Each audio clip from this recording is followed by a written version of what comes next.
just the granddaddy of post-war trading cards, and certainly one of the most iconic and instantly recognized investment pieces that exists in all trading cards. I think the 52 Mantle, it's really the poster child for vintage. And despite the meteoric rise of modern cards, justifiable in its own right, the vintage realm will always be represented by a few key immortals, and the 52 Topps Mantle is definitely at or very near the top of the list. The offered example here is one of the finest copies certainly that's ever been professionally assessed.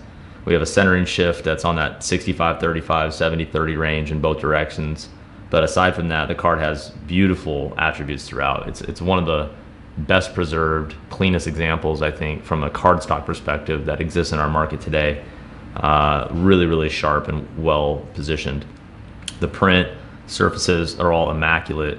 This is one of those cards that, for those who, from a centering perspective, if you can tolerate a bit of a centering shift, this card has attributes which blow away, virtually all other sevens. So if you're a corners cardstock, surfaces, color, that kind of an investor, if those are the attributes that speak to you, this is a really interesting copy that offers a lot. It's always a trade-off. These technical grades, there's a lot of attributes which work to define the grade, and if you give up one attribute, usually you'll get higher quality in other attributes. And in this case, centering being off by 15 points or so is probably what enables everything else to be so nice and to have it still assessed as a 7. If this card were dead centered 50-50 and a 7, you would expect significantly more wear, let's say, or other issues to surface. But usually you would expect corner wear to be more of an issue at that point.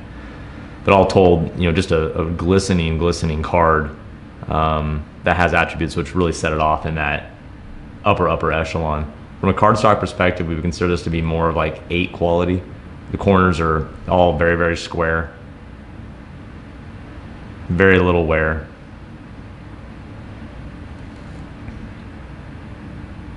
They're all very uniform.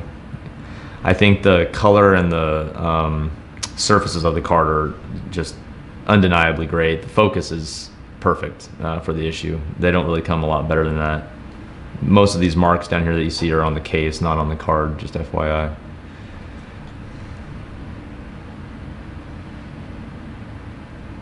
From the back, it's very similar to the front, just a beautifully preserved copy.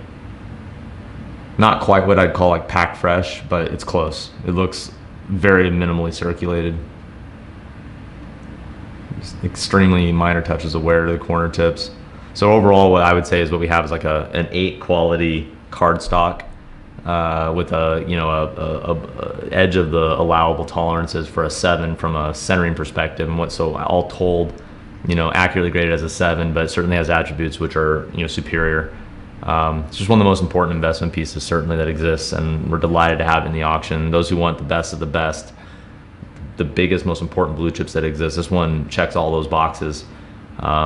We're delighted to have it in the auction, and we wish the bidders the best of luck.